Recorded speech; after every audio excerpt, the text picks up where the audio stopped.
نحمده ونصلي على رسوله الكريم اما بعد فاعوذ باللہ من الشیطان الرجیم بسم اللہ الرحمن الرحیم۔ ناظرین محترم، آج ایک بہت خاص وظیفہ آپ کے حوالے کر رہا ہوں۔ رمضان المبارک میں جمعۃ المبارک کے دن کا خاص وظیفہ ہے۔ 7 آسمانوں سے بڑا وظیفہ ہے، اور اسے پڑھ کر اللہ سے جو کچھ مانگا جاتا ہے اللہ تعالی انسان کو ضرور عطا فرماتا ہے۔ یہ وظیفہ انشاءاللہ آپ جس چیز کی حاجت کے لیے پڑھیں گے اللہ پاک آپ کو ضرور عطا فرمائیں گے۔ جس چیز کے لیے انسان خواب دیکھتا ہے، سوچتا ہے کاش کبھی میرے پاس بھی گھر ہو، گاڑی ہو، میری حاجات بھی پوری ہوں، میں بھی اپنے بچوں کے اخراجات اور خواہشات پوری کر سکوں، تو آج موقع ہے۔ آج رمضان المبارک جمعۃ المبارک کے دن یہ وظیفہ پڑھنے کی دیر ہے۔ بھائیوں اور بہنوں، انشاءاللہ آپ کے تمام خواب، تمام حاجات، تمام خواہشات صرف اس 1 منٹ کے وظیفے سے پوری ہو جائیں گی۔ آپ کے وہ خواب، آپ کی وہ دعائیں، آپ کی وہ حاجات جو کئی سالوں سے پوری ہونے کا نام نہیں لے رہی، آج یہ وظیفہ پڑھتے دوران ہی آپ کو محسوس ہو جائے گا کہ رب کریم نے آپ کی سن لی ہے، آپ کی حاجات پوری ہو گئی ہیں۔ اور یہ کب ہوتا ہے؟ جب رب کی ذات راضی ہو جاتی ہے۔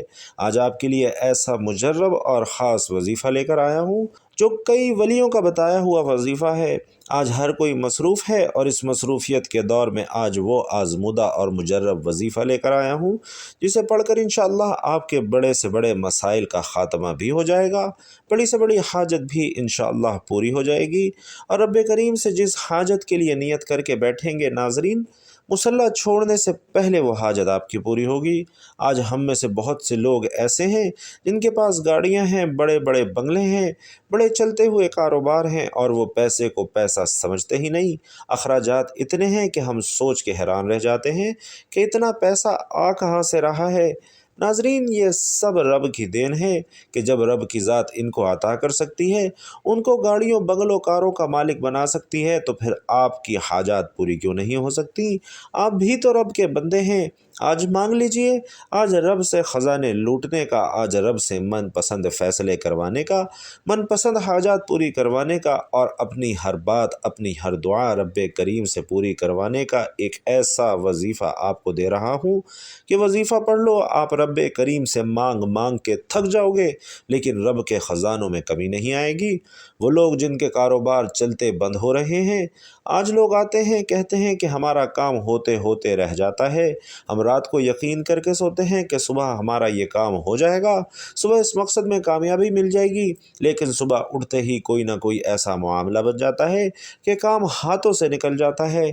اگر آپ کے ساتھ بھی ایسا ہوتا ہے، آپ کا ہر کام ہاتھوں سے نکل رہا ہے، آپ کو کامیابی پر یقین ہوتا ہے، لیکن پھر بھی کوئی نہ کوئی مسئلے مسائل سے کسی نہ کسی طرح رکاوٹ سے آپ کا کام رہ جاتا ہے، اس طرح وہ بیٹیاں جن کے رشتے نہیں ہو رہے یا رشتے ہوتے ہیں ٹوٹ جاتے ہیں، بات بنتے بنتے رہ جاتی ہے، کوئی رشتہ دار، دوست، احباب رکاوٹ بن جاتا ہے، تو آپ سب سے کہنا چاہتا ہوں کہ مایوس بالکل نہیں ہونا۔ آج رمضان المبارک جمعے کے دن یہ وظیفہ پڑھیے، میرا رب ہر طرح کی رکاوٹوں، بندشوں کو جڑ سے اکھاڑ پھینکے گا، اور آپ رب کریم سے انشاءاللہ جو بھی مانگیں گے میرا رب آپ کو ضرور عطا فرمائے گا۔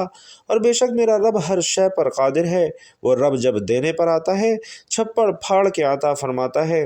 ہمیں مانگنے کا طریقہ نہیں آتا، اللہ کی ذات جو ہر وقت اپنی رحمت کی بارش برسانے کو تیار ہے۔ آج موقع ہے، آج بھی نہ مانگا تو کب مانگو گے؟ یہ دن سال میں ایک بار آتا ہے، اور جو بندہ اس دن کو پا لیتا ہے، اس دن کی قدر کر لیتا ہے، وہ کبھی کسی کا محتاج نہیں رہتا۔ پچھتاوے سے بہتر ہے کہ 1 منٹ کا وظیفہ پڑھ لیا جائے۔ اگر آپ اپنی زندگی کا 1 منٹ نکال کر اس وظیفے کو نہیں دے سکتے، 1 منٹ رب کعبہ کا یہ ذکر نہیں کر سکتے، رب کعبہ کا یہ وظیفہ نہیں پڑھ سکتے، تو پھر آپ کیا کر سکتے ہیں اگر آپ 1 منٹ کا وقت نہیں نکال سکتے؟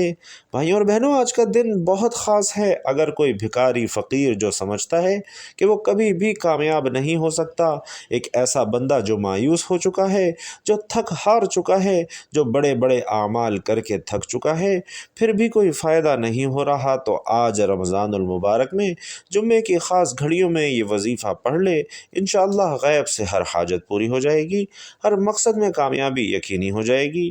تو بھائیوں اور بہنوں، آپ کو بتاتا ہوں کہ وظیفہ کیا ہے، لیکن اس سے پہلے ایک درخواست کروں گا کہ جمعے کے مبارک گھڑیاں چل رہی ہیں، ایک پیارا اور مختصر سا درود صلی اللہ علیہ وآلہ وسلم پیارے آقا کے لیے ہدیتاً تحفتاً کمنٹ باکس میں ضرور لکھ دیجئے تاکہ خیر و برکت ہو اور دوسروں کو بھی ترغیب ہو۔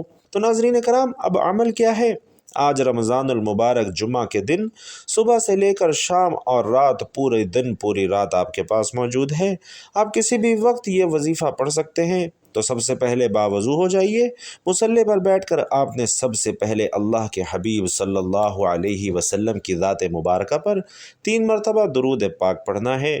اللہم صلی علی محمد وعلی آل محمد کما صلیت علی ابراہیم وعلی آل ابراہیم انک حمید مجید۔ اللہم بارک علی محمد وعلی آل محمد کما بارکت علی ابراہیم وعلی آل ابراہیم انک حمید مجید۔ اور بھائیوں اور بہنوں، یاد رکھیے کہ درود پاک آپ کوئی سا بھی پڑھ سکتے ہیں۔ آپ چاہیں تو آسان اور مختصر سا درود صلی اللہ علیہ وآلہ وسلم پڑھ لیجئے، یا صلی اللہ علی محمد پڑھ لیجئے، یا پھر کوئی بھی درود جو آپ کو آتا ہو، جو آپ پڑھتے رہتے ہوں، وہ بھی آپ پڑھ سکتے ہیں۔ لیکن سب سے بہتر کیا ہے کہ آپ درود ابراہیمی ہی پڑھیں، جو میں نے ابھی پڑھا ہے اور جو ہم نماز میں پڑھتے ہیں، کیونکہ درود ابراہیمی کی فضیلت تمام درودوں سے زیادہ ہے، اور پیارے آقا صلی اللہ علیہ وسلم بھی تمام درودوں میں درود ابراہیمی کو ہی سب سے زیادہ پسند فرماتے تھے۔ تو آپ نے کوشش کرنی ہے کہ درود ابراہیمی ہی پڑھنا ہے۔ کوئی بھی درود پڑھیں، 3 بار پڑھنا ہے، اور درود پاک پڑھنے کے بعد پوری توجہ اور دھیان کے ساتھ آپ نے اپنے مقصد کی نیت کر لینی ہے۔ آپ رب کریم سے گھر چاہتے ہیں، گھر مانگ لیجئے، گاڑی چاہتے ہیں، گاڑی مانگ لیجئے، دولت، شہرت، جو بھی آپ کی حاجت ہے، جو بھی آپ کا مقصد ہے۔ آپ قرض دار ہیں، قرض سے نجات چاہتے ہیں، اس کی نیت کر لیں۔ آپ کو کسی بڑی رقم کی ضرورت ہے، آپ اس کی نیت کر لیں۔ الغرض آپ کا جو بھی مقصد ہے، جو بھی خواہش ہے، اس کی نیت لازمی کیجیے، اور اپنے مقصد کی نیت کرنے کے بعد ایک بار تعوذ اور تسمیہ، یعنی اعوذ باللہ من الشیطان الرجیم بسم اللہ الرحمن الرحیم پڑھ کر وظیفے کا آغاز کر دیجیے۔ اب کوشش کیجیے کہ اپنی آنکھوں کو بند کر لیں اور یوں محسوس کریں کہ دنیا جہان سے آپ کا تعلق ختم، اور اب آپ رب کی بارگاہ میں موجود ہیں۔ آپ روضہ رسول کی جالیوں کے قریب بیٹھ کر یہ وظیفہ پڑھ رہے ہیں، اور سب سے پہلے نمبر پر جو وظیفہ آپ نے پڑھنا ہے، وہ وظیفہ ہر کسی کو زبانی آتا ہے، اور وہ وظیفہ رب کعبہ کے اسم اعظم کا وظیفہ ہے۔ وہ وظیفہ کامیابی کا راز ہے، اور یہ اسم اعظم جس کے ہاتھ لگ جاتا ہے، پھر اسے کسی اور وظیفے کی ضرورت نہیں پڑتی۔ یہ اسم اعظم جس بندے کے ہاتھ لگ جاتا ہے، اس کے بگڑے کام سنور جاتے ہیں، اس کی طرف آنے والی پریشانیاں خود بخود ختم ہو جاتی ہیں۔ آپ نے یا اللہ یا سلامو کا وظیفہ پڑھنا ہے۔ یا اللہ یا سلامو اس طرح ملا کر پڑھیں گے تو یہ ایک شمار ہوگا، اور اس طرح سے آپ نے یا اللہ یا سلامو کا یہ وظیفہ صرف 11 بار پڑھنا ہے۔ ناظرین، یا اللہ یا سلامو وہ اسم اعظم ہیں جو سب سے زیادہ طاقتور ہے، اور جب ان دونوں کو ملا کر پڑھا جاتا ہے تو ان کی طاقت اور اثر انگیزی پہلے سے بھی زیادہ بڑھ جاتی ہے، جس کو پڑھتے ہی ہر حاجت غیب سے پوری ہو جاتی ہے۔ آپ نے 11 بار یا اللہ یا سلامو پڑھتے دوران جلد بازی نہیں کرنی، اور چھوٹے وظیفے کا مقصد یہ ہوتا ہے کہ آپ توجہ کے ساتھ، پورے دھیان کے ساتھ پڑھ کر رب کریم سے مانگ سکیں۔ تو یا اللہ یا سلامو کو پڑھنے کے بعد آپ نے دوسرے نمبر پر جو وظیفہ پڑھنا ہے، وہ آج کا خاص الخاص وظیفہ ہے، اور ایک قرآنی سورت کا وظیفہ ہے۔ آج جب قرآن مجید کی باری آتی ہے، اس کے ہر زبر زیر پیش شد مت پر نیکیاں 2 گنا ہو جاتی ہیں، بلکہ رمضان المبارک کے اس بابرکت مہینے میں 70 گنا زیادہ ہو جاتی ہیں۔ آپ نے دوسرے نمبر پر سورۃ الاخلاص کا وظیفہ کرنا ہے، اور یاد رکھیے کہ سورۃ الاخلاص کو ایک بار پڑھنے سے 10 پارے پڑھنے کا ثواب ملتا ہے۔ اگر 3 بار پڑھ لیا جائے تو پورا قرآن مجید پڑھنے کا ثواب ملتا ہے۔ نبی کریم صلی اللہ علیہ وسلم فرماتے ہیں کہ اے صحابہ، آپ صرف 3 بار سورۃ الاخلاص کو پڑھیے، آپ کو مکمل قرآن مجید کا ثواب ملے گا۔ بسم اللہ الرحمن الرحیم، قل هو اللہ احد اللہ الصمد لم یلد ولم یولد ولم یکن له کفوا احد۔ تو ناظرین آپ نے سورۃ الاخلاص کو صرف 3 بار پڑھنا ہے۔ 3 بار پڑھنے سے ایک مکمل قرآن مجید پڑھنے کا ثواب ملے گا۔ اور رمضان المبارک میں قرآن مجید کا کتنا زیادہ ثواب ہے اگر آپ جانتے ہیں تو آج 3 بار سورۃ الاخلاص کا یہ وظیفہ لازمی کر لیجئے، کیونکہ آج قبولیت کی گھڑیاں ہیں، آج موقع ہے، ابھی بھی وقت ہے، رب کے سامنے ہاتھ پھیلا کر مانگ لو۔ پہلے نمبر پر آپ نے 11 مرتبہ یا اللہ یا سلام پڑھا، دوسرے نمبر پر سورۃ الاخلاص 3 مرتبہ پڑھی۔ اس کے بعد آج کا تیسرا اور آخری وظیفہ جو آپ نے کرنا ہے، جو آج کا آخری عمل ہے اور جس کے بغیر یہ وظیفہ نامکمل ہے، جو آج کے وظیفے میں ریڑھ کی ہڈی کی حیثیت رکھتا ہے، وہ عمل کیا ہے؟ وہ عمل رب کعبہ کی صرف ایک صفت ہے جو غیب سے مدد لے کر آتی ہے، اور یہ صفت ایسی صفت ہے کہ جو مانگ مانگ کر گزارا کرتا ہے، جو بند گلی میں جا چکا ہے، جس کی مدد کوئی نہیں کرتا، وہ بندہ بھی اس صفت سے رب کو پکار لے تو غیبی مدد سے مالا مال ہو جاتا ہے۔ بھائیوں اور بہنوں، آپ نے اب یا مسبب الاسباب کا وظیفہ پڑھنا ہے، اور کم از کم آپ نے 11 مرتبہ یہ وظیفہ پڑھنا ہے۔ زیادہ سے زیادہ جتنی مرتبہ پڑھنا چاہیں پڑھ سکتے ہیں، لیکن کم از کم 11 مرتبہ آپ نے ضرور پڑھنا ہے۔ اور ایک بات دھیان رکھنی ہے کہ پورا وظیفہ کرتے دوران نہ آپ کسی سے بات کریں، نہ کوئی آپ سے بات کرے۔ آپ نے توجہ اور دھیان کے ساتھ آنکھوں کو بند کیے ہوئے جھولی پھیلا کر یقین کامل کے ساتھ پڑھتے چلے جانا ہے۔ آپ دل ہی دل میں مانگتے چلے جائیں اور زبان پر وظیفہ پڑھتے رہیں۔ جب یہ تینوں اعمال بتائے گئے طریقے اور ترتیب سے پڑھ لیں تو آخر میں پھر 3 بار درود پاک پڑھیں جو آپ نے عمل کے شروع میں پڑھا تھا۔ اب آپ کا عمل مکمل ہو چکا ہے۔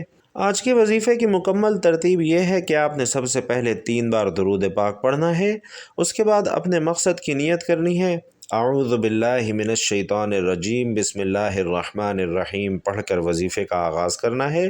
پہلے نمبر پر یا اللہ یا سلاموں کا وظیفہ 11 مرتبہ پڑھنا ہے، دوسرے نمبر پر سورۃ الاخلاص 3 مرتبہ پڑھنی ہے، اور تیسرے نمبر پر یا مسبب الاسباب کم از کم 11 مرتبہ پڑھنا ہے، اور آخر میں پھر 3 بار وہی درود پاک پڑھ لینا ہے جو آپ نے عمل کے شروع میں پڑھا تھا، اور اس طرح سے آپ کا وظیفہ مکمل ہو جائے گا۔ بھائیوں اور بہنوں، سب سے خاص بات کہ آپ نے یہ وظیفہ پورے ایمان اور کامل یقین کے ساتھ پڑھنا ہے، رب کی ذات پر مکمل بھروسہ رکھتے ہوئے پڑھنا ہے، کیونکہ ایک حدیث قدسی کا مفہوم آپ کو بتاؤں کہ رب کعبہ فرماتا ہے کہ میں بندے کے ساتھ ویسا ہی معاملہ کرتا ہوں جیسا بندہ مجھ سے گمان رکھتا ہے۔ یعنی جب آپ رب کی ذات پر یہ یقین رکھتے ہوئے پڑھیں گے کہ رب آپ کی دعائیں، آپ کی حاجات انشاءاللہ ضرور پوری کرے گا، تو اللہ تعالیٰ بھی آپ کے ساتھ آپ کے گمان کے مطابق ہی معاملہ کرے گا۔ اسی لیے آپ نے دلوں میں وساوس کو نہیں آنے دینا، دلوں میں خدشات کو نہیں آنے دینا کہ پتہ نہیں میرے یہ اعمال قبول ہوں گے یا نہیں ہوں گے، میری دعائیں قبول ہوں گی یا نہیں ہوں گی، بلکہ دل میں یہ کامل یقین رکھنا ہے کہ اللہ رب العزت آپ کے اعمال بھی ضرور قبول فرمائے گا اور آپ کی دعاؤں کو بھی انشاءاللہ ضرور قبول فرمائے گا۔ تو جب آپ یہ تینوں اعمال بتائے گئے ترتیب اور طریقے سے پڑھ لیں، درود شریف پر اپنے وظیفے کا خاتمہ کر لیں، اب آپ فوری طور پر دونوں ہاتھ اٹھا کر اپنے گناہوں کی سچی توبہ کیجیے جن لوگوں کی دعائیں اور حاجات قبول نہیں ہوتی۔ ناظرین، بڑی وجہ یہ ہے کہ بعض اوقات انسان سے کوئی غلطی کوتاہی ایسی ہو جاتی ہے کہ وہ رب کی پکڑ میں آ جاتا ہے، اور جب کوئی رب کی پکڑ میں آ جائے پھر جو مرضی کر لے، آپ کی دعائیں، آپ کے وظیفے، آپ کا کوئی عمل آپ کو فائدہ نہیں دیتا۔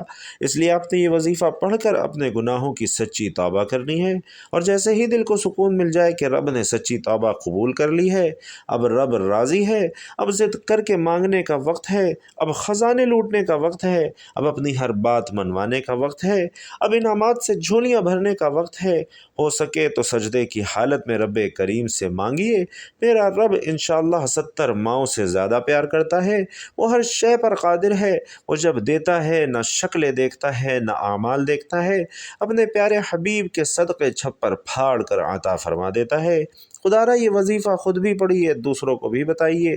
یہ وظیفہ آپ کی زندگی کی انشاءاللہ ہر خواہش، ہر مقصد، ہر حاجت کو پورا کر دے گا انشاءاللہ۔ دعا ہے کہ رب کریم میرا سنانا اور آپ کا سننا اپنی بارگاہ میں قبول و منظور فرمائے، ہم سب کو رمضان المبارک کی برکتیں سمیٹنے والا بنائے، اور رمضان المبارک میں جمعۃ المبارک کے دن اس خاص وظیفے سے ہم سب کو مستفید ہونے کی توفیق نصیب فرمائے۔ آمین یا رب العالمین۔ اور محترم ناظرین، آخر میں آپ سے پھر گزارش کروں گا کہ ایک پیارا اور مختصر سا درود صلی اللہ علیہ وآلہ وسلم کمنٹ سیکشن میں ضرور لکھتے جائیے گا۔